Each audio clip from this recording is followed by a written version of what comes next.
Bienvenidos a Observatorio. En esta edición vamos a hablar de un tema particularmente delicado y particularmente indignante que está sucediendo en nuestro país, que es el tema de las desapariciones forzadas, y vamos a hablar en particular de una ley que ya está en proceso de aprobación legislativa.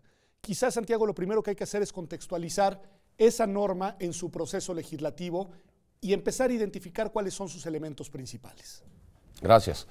Bueno, todo comenzó con la necesidad de reformar la Constitución para dotar de facultades al Congreso de la Unión para legislar o emitir una ley general en materia de desapariciones, y entonces la sociedad civil se movilizó para lograr eso, primero que nada. Finalmente se logra la reforma constitucional, se dota de facultades al Congreso de la Unión para que pueda legislar como mínimo en materia de delitos de desaparición forzada y otras formas de privación ilegal de la libertad. Logrado eso, entonces se presenta la iniciativa de Ley General contra las Desapariciones Forzadas y Cometidas por Particulares por el Presidente de la República en aquel 10 de diciembre en el que se le otorgó el Premio Nacional de Derechos Humanos a Consuelo Morales. Okay. Ahí comienza realmente el proceso, aunque había otras iniciativas sobre la mesa, me imagino. Y en el Senado de la República se dio un muy intenso debate entre legisladores, pero también con mucha participación de la sociedad civil, para que entonces en abril de este año, finalmente el Senado de la República aprobara la minuta que mandó ya a la Cámara de Diputados y está en manos de los diputados ahora. A ver, Karina, los contenidos, algunos de los contenidos de esta ley, para también ir aclarando de qué fenómeno estamos hablando. ¿Es lo mismo una persona desaparecida que una persona no localizada? ¿Es lo mismo una desaparición llevada a cabo por parte de un agente estatal que aquella que es realizada, ejecutada por un particular? Es decir, ¿cuáles son algunas de las piezas, de las distinciones, de las definiciones que nos ofrece este marco normativo?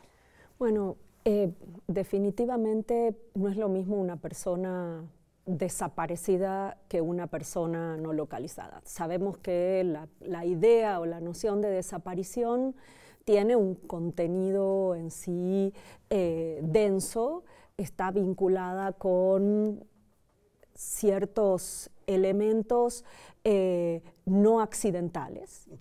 Y bueno, me parece que esto es lo primero que hay que señalar. No es lo mismo una persona desaparecida que una persona no localizada. Esta distinción se hace en la ley, y la otra distinción que creo que es muy importante que está planteando la ley y que creo, Santiago me corregirá, pero es la distinción entre desaparición forzada y desaparición por particulares. A ver.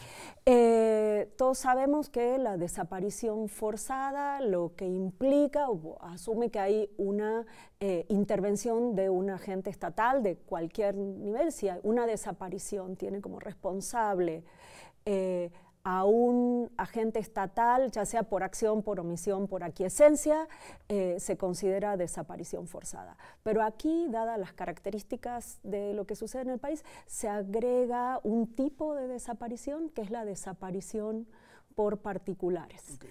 Y eso es importante tener en cuenta. Y no es nada más por lo que está pasando en el país, desde luego que responde a una realidad, pero también responde a una obligación internacional. La Convención Internacional para la Protección de todas las personas contra las desapariciones forzadas. Artículo tercero incluye...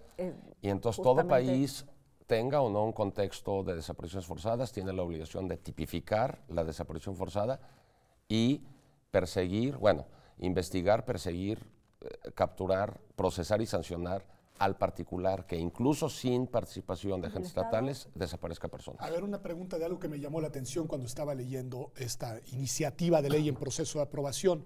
¿Por qué las penas son diferenciadas? ¿Son menores cuando el caso de la desaparición es únicamente realizado por particulares y son mayores cuando están involucrados servidores públicos? ¿Cuál es la razón de esto? Bueno, pues la misma razón por la que la tortura se sanciona más severamente que las lesiones. Okay. El dolor que se le inflige a una persona cuando se le apaga un cigarrillo en la piel, posiblemente desde la perspectiva física es el mismo si te lo aplica un agente particular que un policía, pero sin embargo desde la perspectiva social y moral es mucho más grave que lo haga un policía.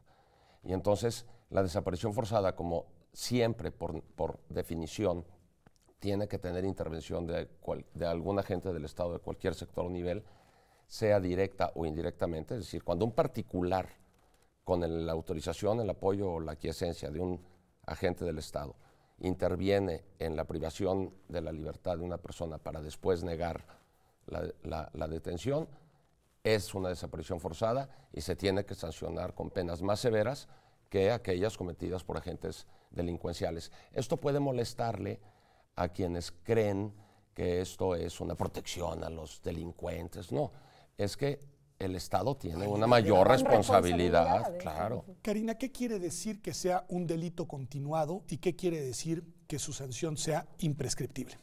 Bueno, en principio que un delito continuado es que no prescribe. Esto es, bueno, que no termina, es un delito que no empieza a contar desde el día que tuvo lugar la desaparición, para la detención, para su prescripción, sino que tiene estándares distintos. Hasta que no se sabe qué sucedió con eso, no puede operar, se sigue cometiendo el delito. Okay. Digamos que es como la diferencia entre continuado y continuo, ¿no? O sea, no es lo mismo el que se roba todos los días un lápiz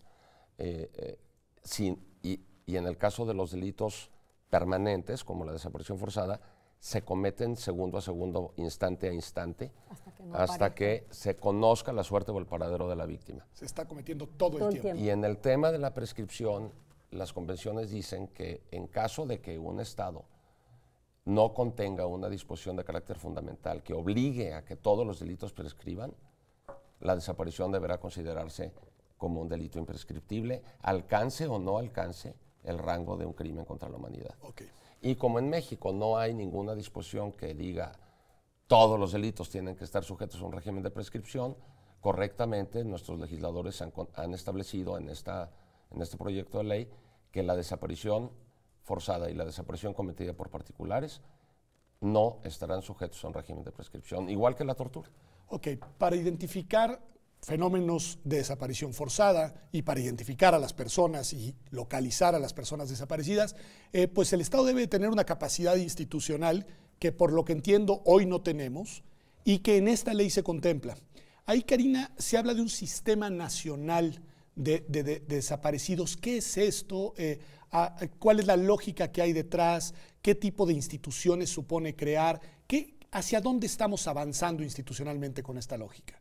Yo creo que hacia donde avanzamos es hacia atender uno de los principales problemas que encontramos con la desaparición, que es tratar de tener las capacidades necesarias para saber qué pasó con las personas desaparecidas, para buscarlas. Hoy no las tenemos. Son insuficientes. Okay. Mira. Son insuficientes y los resultados no son, bueno, los resultados están a la vista, ¿no? Así. Entonces, eso es lo que se busca. Un protocolo homologado de búsqueda muy bueno que se elaboró en el seno de la Procuraduría General de la República cuando Eliana García Laguna estaba al cargo de la Subprocuraduría de Derechos Humanos. Hizo un trabajo extraordinario, Eliana, hay que reconocérselo, siempre. Pero lo malo es que las procuradurías estatales, a pesar de que ya los procuradores en una conferencia de procuradores firmaron el protocolo y se publicó en el Diario Oficial, no lo conocen y no lo aplican. Entonces esta ley es elevar el rango del protocolo homologado, estableciendo un sistema nacional con comisiones de búsqueda. Ahí hay una dimensión que es muy interesante que coloca Santiago sobre la mesa, Karina, que es ¿cómo operas esto en un país federal? Bueno, yo creo que es el gran desafío, ¿no?, de esta ley, porque en realidad hay 32 jurisdicciones, con 33 con la federal, claro, con diferentes criterios. Creo que el gran avance de esta ley es poner estándares comunes sobre qué se entiende, qué se espera, qué es lo mínimo, pero luego hay problemas de coordinación y hay que enfrentarlos y digo, va a haber que asumirlo. Y de capacidades institucionales, me imagino Ambas muy cosas, de diferenciadas, coordinación, ¿no? Y de capacidades institucionales. ¿Y de voluntad política? Bueno, eso desde luego, ¿no? Y de negligencia y de holgazanería por parte de las autoridades locales. Pero más allá de eso hay que reconocer la razón por la que se hizo necesaria una ley general. Okay. Y que no se quedara esto en el ámbito local. Es decir, si el delito lo comete un policía municipal del estado de Aguascalientes, el juez competente será el de Aguascalientes, pero tendremos una sola definición para toda la República. ¿Por qué? Porque teníamos esquizofrenia. Y una sola sanción un para estado, toda la República. Un código penal lo definía mal, otro lo definía bien. No teníamos una armonía en cuanto a la definición, por un lado. Y por otro lado, tenemos el problema de la movilidad de esta asquerosa práctica. Es decir, una persona puede ser detenida en el Istmo de Tehuantepec por un agente policíaco y esa persona puede ser un migrante, y a la chica migrante la mandan a lo mejor a Tlaxcala a ser explotada sexualmente en algún centro de explotación sexual en Tlaxcala, y al chavo centroamericano joven y fuerte lo mandan a lo mejor al norte a trabajar a un campo de cultivo. Entonces, no es solamente el lugar en donde se priva de la libertad a la persona. La búsqueda se tiene que dar en todo el territorio nacional, porque no es que se haya ido a 2 kilómetros de distancia donde fue detenida y ahí la tengan presa en una bodega. Entonces es indispensable que haya coordinación entre las autoridades para la localización. A ver, lo más importante no es la tipificación, no es las partes sustantivas. Lo más importante es localizar a la persona y si se puede con vida. ¿Por qué? Porque vivos se los llevaron. Y vivos los queremos. Me parece muy bien. ¿Qué les parece si vamos a un corte? Regresamos. Quiero analizar todavía un poco más cómo está ideado este sistema nacional y una serie de instancias especializadas, precisamente que creo que están pensadas para la búsqueda, para lo que llaman la práctica forense en este tipo de casos. Y algo muy importante, el papel de la sociedad civil, ya no solo al origen de esta iniciativa, sino una vez que se apruebe esta ley, en la ejecución de la misma. Esto es Observatorio, quédese con nosotros que estamos hablando de un tema en verdad relevante para el presente mexicano y de una legislación que promete mucho, pero que también tiene un desafío enorme frente a sí. Regresamos.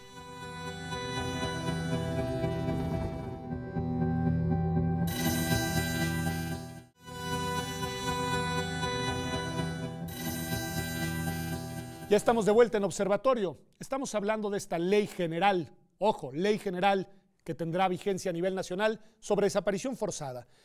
Nos decían ustedes al cierre que lo que más les interesa a las familiares es que las personas aparezcan. Lo mismo sucede en el caso de un secuestro.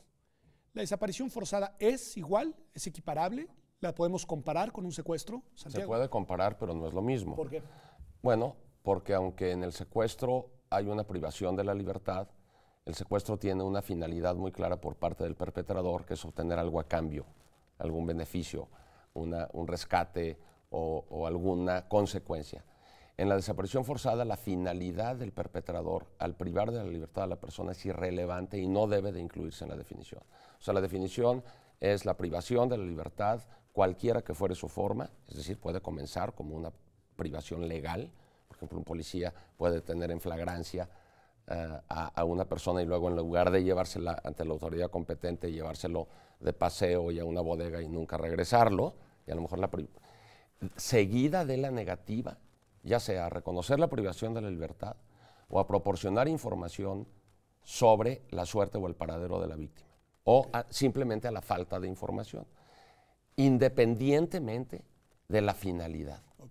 Mientras que en el secuestro la finalidad es fundamental. Ok, y en este caso me parece entonces que las capacidades o más bien las estrategias que debe desarrollar el Estado para investigar las desapariciones forzadas pues deben de ser distintas.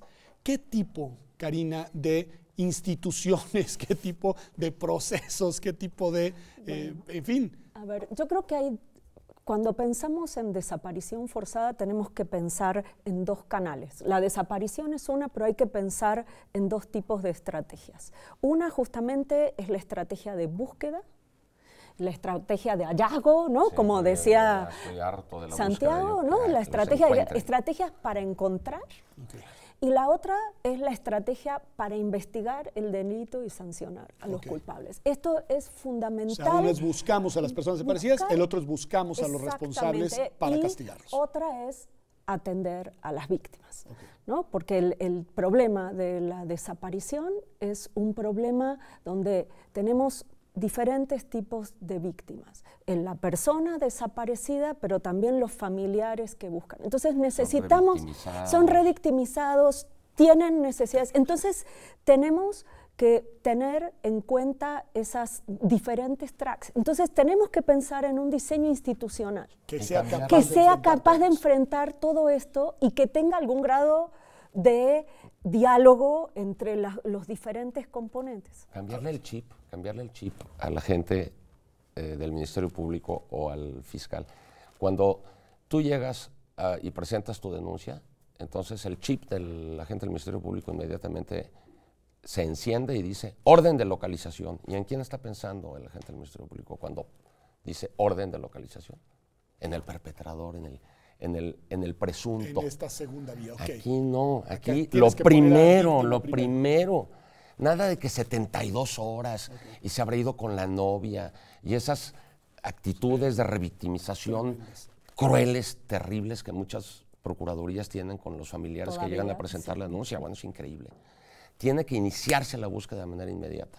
Entre más rápido, hay mayores probabilidades de encontrar a la persona con vida. Entre más tarde, por desgracia, no.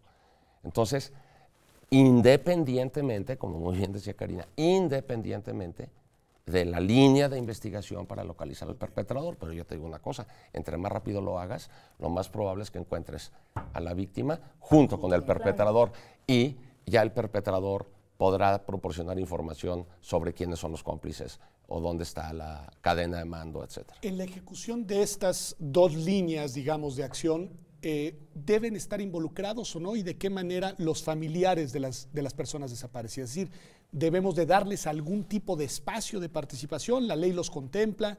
No sé. Bueno, que le debemos dar espacio de participación no cabe la menor duda.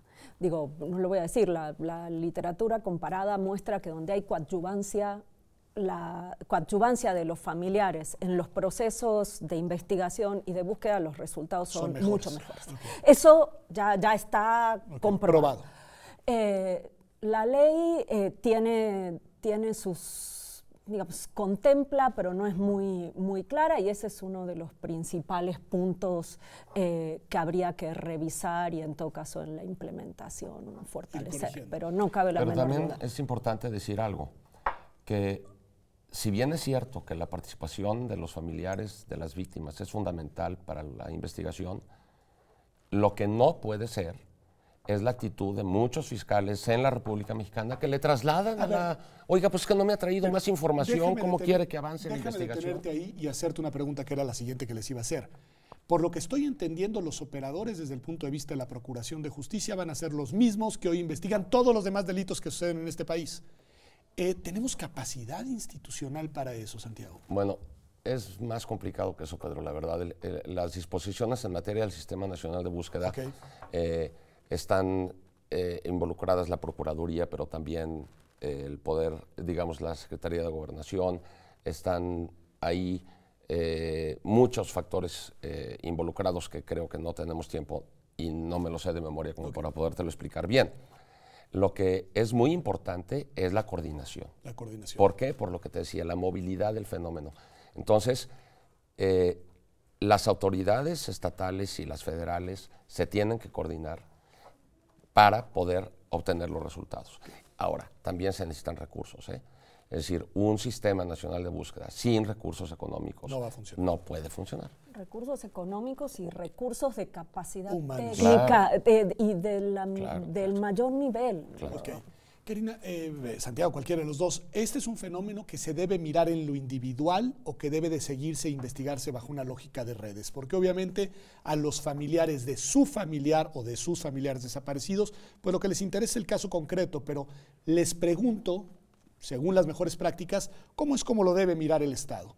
¿Lo debe mirar como un fenómeno interrelacionado o debe de hacer investigaciones individualizadas? A ver, yo creo que hay que mirarlo en los dos niveles. Okay. O sea, por supuesto, el nivel individual, saber tener verdad, saber qué pasó, es muy importante. Pero yo creo que para poder tener verdad, no podemos seguir negando que este es un fenómeno que no es aislado. Entonces tenemos que ver las condiciones en las que se produce, los patrones con los que se produce, y eso va a llevar a poder a tener mejores hipótesis de investigación, tanto para encontrar a las personas como para encontrar a los responsables. Y me imagino que eso es lo que explica lo que decía Santiago, que no se puede ver, digamos, en una entidad federativa, sino que se tiene que ser un sistema coordinado a nivel y nacional. por desgracia, basta ver las noticias, es decir, aparecen fosas clandestinas en muchos lugares del territorio nacional y se ve que estas personas fueron privadas de su libertad en otro estado.